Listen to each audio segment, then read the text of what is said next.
C P Yogeshwar ಚನ್ನಪಟ್ಟಣದ ಮಾಜಿ ಶಾಸಕ, ಮಾಜಿ ಸಚಿವ, ಈಗ MLC ಡ್ಯಾಶ್ ಡ್ಯಾಶ್ ಡ್ಯಾಶ್.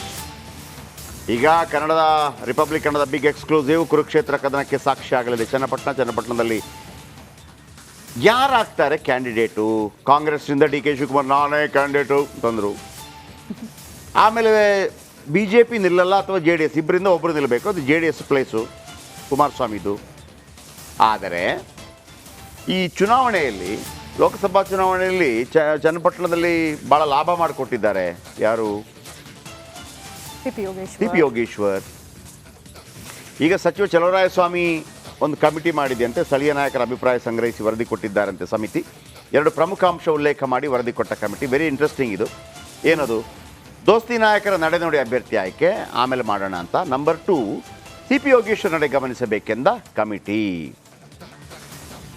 ಒಂದು ವೇಳೆ ನಾನು ಕಮಿಟಿ ಮೆಂಬರ್ ಆಗಿದ್ದಿದ್ರೆ ಇನ್ನೊಂದು ಪಾಯಿಂಟ್ ಹೇಳ್ತಾ ಇದ್ದೆ. ಸಿ ಪಿ ಯೋಗೇಶ್ವರನ್ನ ಕಾಂಗ್ರೆಸ್ಗೆ ಕರ್ಕೊಂಬಂದ್ರೆ ಗೆಲುವು ಕಟ್ಟಿಟ್ಟ ಬುದ್ಧಿ ಅಷ್ಟೇ. Very easy.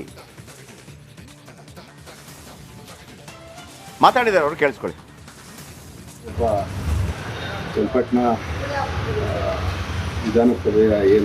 ರಾಜ್ಯದಲ್ಲಿ ಜೋರಾಗ್ತಾ ಇದೆ ಜನೌಷಧಿ ಪಾಲಿಟಿಕ್ಸ್. ಜನೌಷಧಿ ಕೇಂದ್ರದ ಬಗ್ಗೆ ಈಗ ಸಚಿವ ಶರಣ್ ಪ್ರಕಾಶ್ ಪಾಟೀಲ್ ಏನಂತಾರೆ?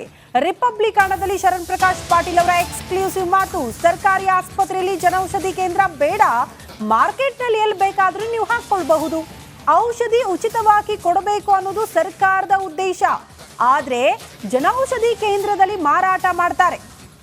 ಪರವಾನಗಿ ಕೊಟ್ರೆ ವೈದ್ಯರಿಂದ ಹೊಂದಾಣಿಕೆ ಆಗ್ಬಿಡುತ್ತೆ. ಹಾಗಾಗಿ ಸರ್ಕಾರಿ ಆಸ್ಪತ್ರೆಗಳಲ್ಲಿ ಬೇಡ, ಬೇಕಾದ್ರೆ ಎಲ್ಲಾದ್ರೂ ನೀವು ಮಾಡ್ಕೊಳ್ಳಿ, ಹೊರಗಡೆ ಮಾರ್ಕೆಟಲ್ಲಿ ಮಾಡ್ಕೊಳ್ಳಿ, ನಾವು ಬೇಡ ಅನ್ನಲ್ಲ ಅನ್ನುವಂತಹ ವಿಚಾರವನ್ನ ಪ್ರಸ್ತಾಪ ಮಾಡಿದ್ದಾರೆ. ಪ್ರಧಾನಮಂತ್ರಿ ಜನೌಷಧಿ ಕೇಂದ್ರಗಳಿಗೆ ಸರ್ಕಾರ ಪರವಾನಗಿ ನೀಡೋದಿಲ್ಲ ಅನ್ನುವಂಥ ವಿಚಾರ ಇದೀಗ ಚರ್ಚೆ ಆಗ್ತಾ ಇರುವಂಥದ್ದು. ಇದಕ್ಕೆ ಸಂಬಂಧಪಟ್ಟಂತೆ ಮಾತಾಡೋದಕ್ಕೆ ನನ್ನ ಜೊತೆ ವೈದ್ಯಕೀಯ ಶಿಕ್ಷಣ ಸಚಿವರಾದಂಥ ಡಾಕ್ಟರ್ ಶರಣ್ ಪ್ರಕಾಶ್ ಪಾಟೀಲ್ ಅವರಿದ್ದಾರೆ. ಸೊ ಅವರನ್ನು ಮಾತಾಡಿಸ್ತಾ ಹೋಗ್ತೀನಿ. ಸರಿಗ ಏನು ಸರ್, ಜನೌಷಧಿ ಕೇಂದ್ರಗಳಿಗೆ ಬ್ರೇಕ್ ಆಗ್ತಾ ಇದೆ ಅನ್ನುವಂಥದ್ದು? ಅದು ಜನರಿಗೆ ತಪ್ಪು ಮಾಹಿತಿ ಹೋಗಬಾರ್ದು. ಜನೌಷಧಿ ಕೇಂದ್ರಗಳನ್ನು ಸರ್ಕಾರಿ ಆಸ್ಪತ್ರೆಯಲ್ಲಿ ಬೇಡ ಅಂತ ಹೇಳ್ತಾ ಇದ್ದೀವಿ. ಹೊರಗೆ ಮಾರ್ಕೆಟಲ್ಲಿ ಹಾಕ್ಕೋಬೋದು, ಅವರು ಎಲ್ಲಿ ಬೇಕಾದಲ್ಲಿ ಮಾಡ್ಬೋದು, ನಮ್ಮದೇನು ಅಭ್ಯಂತರ ಇಲ್ಲ. ಆದರೆ ಸರ್ಕಾರಿ ಆಸ್ಪತ್ರೆಯಲ್ಲಿ ಯಾಕೆ ನಾವು ಅನುಮತಿ ಕೊಡ್ತಾ ಇಲ್ಲ ಅಂತಂದರೆ, ನಾವು ಸರ್ಕಾರಿ ಆಸ್ಪತ್ರೆಯಲ್ಲಿ ಎಲ್ಲ ಔಷಧಿಗಳು ಉಚಿತವಾಗಿ ಕೊಡಬೇಕು ಅಂತಕ್ಕಂಥದ್ದು ಸರ್ಕಾರದ ಉದ್ದೇಶ ಇದೆ. ಜನೌಷಧಿ ಕೇಂದ್ರದಲ್ಲಿ ಅವರು ಮಾರಾಟ ಮಾಡ್ತಾರೆ. ಹಾಗಾಗಿ ಯಾವುದೇ ಮಾರಾಟ ಮಳಿಗೆ ಇರಬಾರ್ದು ಅಂತಕ್ಕಂಥದ್ದು ಅದು ನನ್ನ ಒಂದು ಅನಿಸಿಕೆ.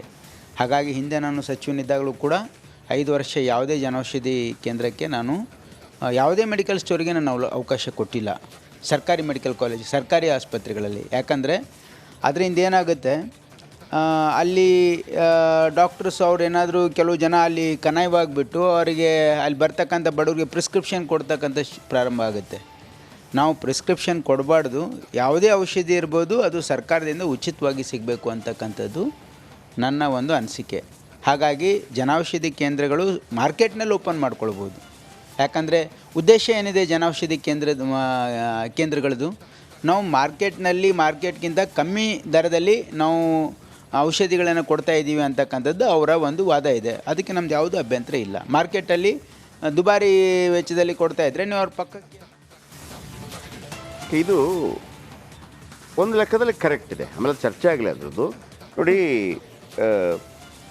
ಮೆಡಿಕಲ್ ಇದೆಯಲ್ಲ, ಈಗ ನೀವು ಇದು ಮಾಡ್ತೀರಿ ಅಂತ ಇಟ್ಕೊಳ್ಳಿ, ಯಾವುದು ಒಂದು ಔಷಧ ತಗೊಳ್ತೀರಿ ಅಂತ ಇಟ್ಕೊಳ್ಳಿ. ಜ್ವರಕ್ಕಿರೋದು ಪ್ಯಾರಾಸಿಟಮಾಲ್, ಜ್ವರಕ್ಕೆ ಪ್ಯಾರಾಸಿಟಮಾಲ್ 1 ಕೋಟಿ ಹೆಸರಲ್ಲಿ ಮಾರಾಟ ಆಗುತ್ತೆ. ಬೇರೆ ಬೇರೆ ಬೇರೆ ಬೇರೆ ಬೇರೆ ಬೇರೆ ಬೇರೆ ಬೇರೆ ಬೇರೆ ಡೋಲೋ 650, ಅದರಲ್ಲಿ ಡಾಕ್ಲಫಿನೋ, ಇದು ಪೇನ್ ಕಿಲ್ಲರು ಐಬ್ರೂಫೇನ್ ಮತ್ತು ಡೈಕ್ಲೋಫಿನೆಕ್ ಸೋಡಿಯಂ 2 ಇರೋದು ಜಗತ್ತಿನ ಯಾವುದೇ. ಯಾಕಂದರೆ ನಾನು ಸ್ವಲ್ಪ ಫಾರ್ಮಸಿ ಮಾಡಿದ್ದೀನಿ. ಪ್ಯಾರಾಸಿಟಮಾಲ್ 1 ಇರೋದು. ಜ್ವರಕ್ಕೆ ಪ್ಯಾರಾಸಿಟಮಾಲ್. ನೀವು ಈ ಹೆಸರು ಬೇರೆ, ಆ ಬ್ರ್ಯಾಂಡಿಂಗೇ ಹೆಸರು. ನೀವು 5 ರೂಪಾಯಿ ತೊಗೋಬೋದು ಬ್ರ್ಯಾಂಡಿಂಗ್ಗೆ, ಆದರೆ ಅದಕ್ಕೆ ನಿಜವಾದ ಖರ್ಚು 15 ಪೈಸಾ. ಜನೌಷಧಿ ಕೇಂದ್ರ 15 ಪೈಸದ್ದು 30 ಪೈಸಕ್ಕೆ ಏನೋ ಕೊಡುತ್ತೆ, ಅಥವಾ 50 ಪೈಸಕ್ಕೆ ಕೊಡುತ್ತೆ. ಆದರೆ ಇವ್ರು ಹೇಳ್ತಿರೋದು ಸರ್ಕಾರಿ ಆಸ್ಪತ್ರೆಯಲ್ಲಿ ಫ್ರೀ.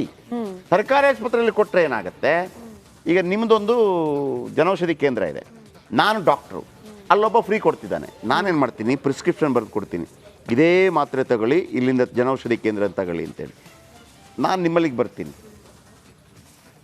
ಬರ್ತೀನಿ, ಇಲ್ಲಿ ಇಲ್ಲದೇ ಇರೋ ಔಷಧಿನ ನಾನು ಬರೀತೀನಿ. ಇದು ಬೇರೆ ಇರ್ತದೆ, ಆ ಇಲ್ಲದೇ ಇರೋ ಔಷಧಿ ನೀವೇನು ಮಾಡ್ತೀರಿ ನನಗೆ ಈಗಲೂ, ಯಾಕಂದರೆ ಅದು ಮೆಡಿಕಲ್ ರೆಪ್ ಮತ್ತು ಅವರ ನಡುವೆ ನಡೆಯುತ್ತೆ. ನೀವು ನನಗೆ ಸರ್ ಇಷ್ಟು ಬರ್ಸಿದ್ದೀರಿ, ನಿಮಗೊಂದು ಫ್ರಿಡ್ಜ್ ತಗೊಳ್ಳಿ, ಹಿಂಗೆ ನಿಮಗೊಂದು ಎ ಸಿ ತಗೊಳ್ಳಿ, ಹಿಂಗೆಲ್ಲ ಮಾಡ್ತಾರೆ. ಇದು ಚೆನ್ನಾಗಿದೆ, ಕರೆಕ್ಟ್, ಇದು ಚೆನ್ನಾಗಿದೆ, ಕಡಿಮೆಗೆ ಸಿಗಬೇಕು. ಆದರೆ ಸರ್ಕಾರಿ ಆಸ್ಪತ್ರೆ ಫ್ರೀ ಅಲ್ವಾ? ಜನೌಷಧಿ ಕೇಂದ್ರ ಸ್ವಲ್ಪ ದೂರ ಇರಲಿ, ತಪ್ಪೇನು?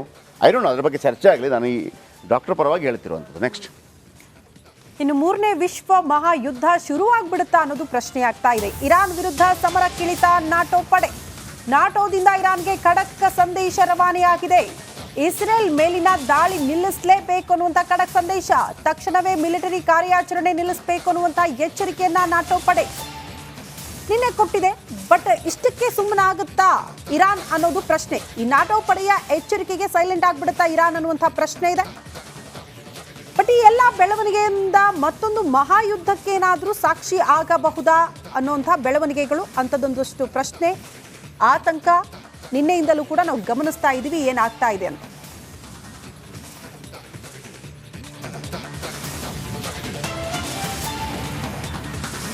ಸರಿ, ಹಾಗಿದ್ರೆ ನಾಳೆ ಸಿಗೋಣ.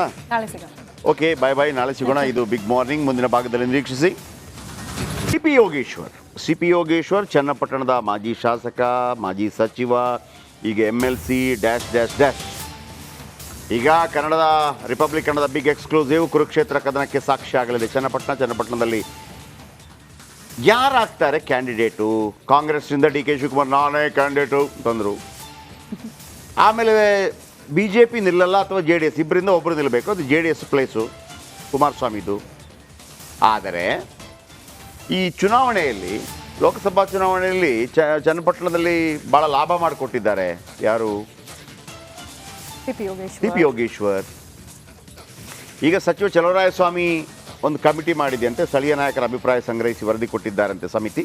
2 ಪ್ರಮುಖ ಅಂಶ ಉಲ್ಲೇಖ ಮಾಡಿ ವರದಿ ಕೊಟ್ಟ ಕಮಿಟಿ. ವೆರಿ ಇಂಟ್ರೆಸ್ಟಿಂಗ್ ಇದು. ಏನದು? ದೋಸ್ತಿ ನಾಯಕರ ನಡೆನುಡಿ ಅಭ್ಯರ್ಥಿ ಆಯ್ಕೆ ಆಮೇಲೆ ಮಾಡೋಣ ಅಂತ. ನಂಬರ್ 2, CP ಯೋಗೇಶ್ವರ್ ನಡೆ ಗಮನಿಸಬೇಕೆಂದ ಕಮಿಟಿ. ಒಂದು ವೇಳೆ ನಾನು ಕಮಿಟಿ ಮೆಂಬರ್ ಆಗಿದ್ದಿದ್ರೆ ಇನ್ನೊಂದು ಪಾಯಿಂಟ್ ಹೇಳ್ತಾ ಇದ್ದೆ. CP ಯೋಗೇಶ್ವರನ್ನ ಕಾಂಗ್ರೆಸ್ಗೆ ಕರ್ಕೊಂಬಂದ್ರೆ ಗೆಲುವು ಕಟ್ಟಿಟ್ಟ ಬುದ್ಧಿ ಅಷ್ಟೇ. Very easy. ಮಾತಾಡಿದ್ದಾರೆ ಅವರು, ಕೇಳಿಸ್ಕೊಳ್ಳಿ.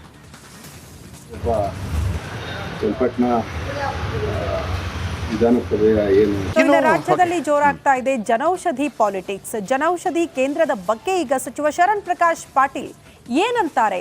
ರಿಪಬ್ಲಿಕ್ ಹಣದಲ್ಲಿ ಶರಣ್ ಪ್ರಕಾಶ್ ಪಾಟೀಲ್ ಅವರ ಎಕ್ಸ್ಕ್ಲೂಸಿವ್ ಮಾತು. ಸರ್ಕಾರಿ ಆಸ್ಪತ್ರೆಯಲ್ಲಿ ಜನೌಷಧಿ ಕೇಂದ್ರ ಬೇಡ, ಮಾರ್ಕೆಟ್ನಲ್ಲಿ ಎಲ್ಲಿ ಬೇಕಾದ್ರೂ ನೀವು ಹಾಕೊಳ್ಬಹುದು. ಔಷಧಿ ಉಚಿತವಾಗಿ ಕೊಡಬೇಕು ಅನ್ನೋದು ಸರ್ಕಾರದ ಉದ್ದೇಶ. ಆದ್ರೆ ಜನೌಷಧಿ ಕೇಂದ್ರದಲ್ಲಿ ಮಾರಾಟ ಮಾಡ್ತಾರೆ. ಪರವಾನಗಿ ಕೊಟ್ರೆ ವೈದ್ಯರಿಂದ ಹೊಂದಾಣಿಕೆ ಆಗ್ಬಿಡುತ್ತೆ. ಹಾಗಾಗಿ ಸರ್ಕಾರಿ ಆಸ್ಪತ್ರೆಗಳಲ್ಲಿ ಬೇಡ, ಬೇಕಾದ್ರೆ ಎಲ್ಲಾದ್ರೂ ನೀವು ಮಾಡ್ಕೊಳ್ಳಿ, ಹೊರಗಡೆ ಮಾರ್ಕೆಟಲ್ಲಿ ಮಾಡ್ಕೊಳ್ಳಿ, ನಾವು ಬೇಡ ಅನ್ನಲ್ಲ ಅನ್ನುವಂತಹ ವಿಚಾರವನ್ನ ಪ್ರಸ್ತಾಪ ಮಾಡಿದ್ದಾರೆ.